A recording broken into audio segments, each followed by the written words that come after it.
So సెట్స్ను మనం రెండు రకాలుగా సూచిస్తాం. There are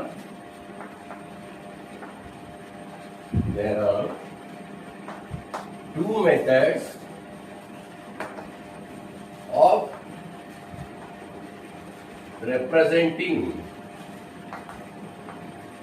a set.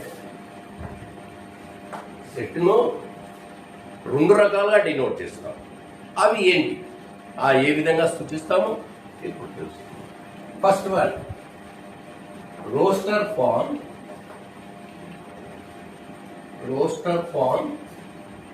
Are tabular form.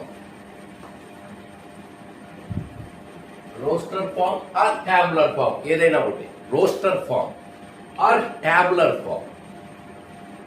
Roster జాబితా రూపము, తెలుగులో ఇది పట్టిక.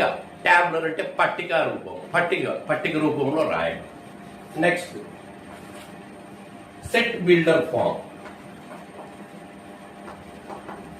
సెట్ బిల్డర్ ఫామ్ అంటే సమితి నిర్మాణ రూపం, సమితిని నిర్మించడం. ముందు రోస్టర్ ఫామ్ ఆ ట్యాబులర్ ఫామ్ అంటే ఏదో తెలుసుకుందాం. ఫస్ట్ రోస్టర్ ఫామ్, దాని ట్యాబులర్ ఫామ్ అని కూడా అంటారు. జాబితా రూపము లేదా పట్టిక రూపం. 30-40 సంవత్సరాల క్రితము, ఇప్పుడు 10th క్లాస్ కానీ ఇంటర్మీడియట్ కానీ రిజల్ట్స్ వచ్చినాయనుకోండి, అప్పుడు ఆ రిజల్ట్స్ను గవర్నమెంట్ ఈరోజు మధ్యాహ్నం రిలీజ్ చేస్తుంది అనుకోండి. అప్పట్లో ఈ సెల్ ఫోన్స్, ఈ నెట్ సెంటర్లు ఇవి లేవు. అప్పుడు ఏమవుతుందంటే మధ్యాహ్నం రిలీజ్ చేస్తే ఉదయం మామూలుగా పేపర్ ఎప్పుడు వస్తుంది, ఉదయం వస్తుంది. కానీ ఆ రిజల్ట్స్ వచ్చిన రోజు సాయంత్రం కూడా వస్తుంది పేపర్.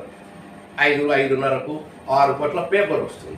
ఎందుకంటే రిజల్ట్స్ వచ్చినాయి కాబట్టి కొంటారనేది స్టూడెంట్స్ సాయంత్రం కూడా పేపర్ పబ్లిష్ చేస్తారు. ఆ పేపర్లో ఈ పాస్ అయిన వారి నెంబర్లు ఒక లిస్టులో ఉంటాయి. ఒక లిస్ట్ అంటే పాస్ అయిన వారి నెంబర్స్ అన్ని కూడా లిస్ట్ ఉంటాయి ఆ పేపర్లో. జాబితా రూపంలో, పట్టిక రూపంలో ఇచ్చింటాడు పాస్ అయిన వారి నెంబర్.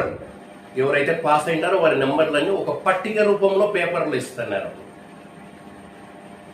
దాన్నే రోస్టర్ ఫామ్, జాబితా రూపము. లిస్ట్ అయింటాయి, ఎలిమెంట్స్ అన్ని కూడా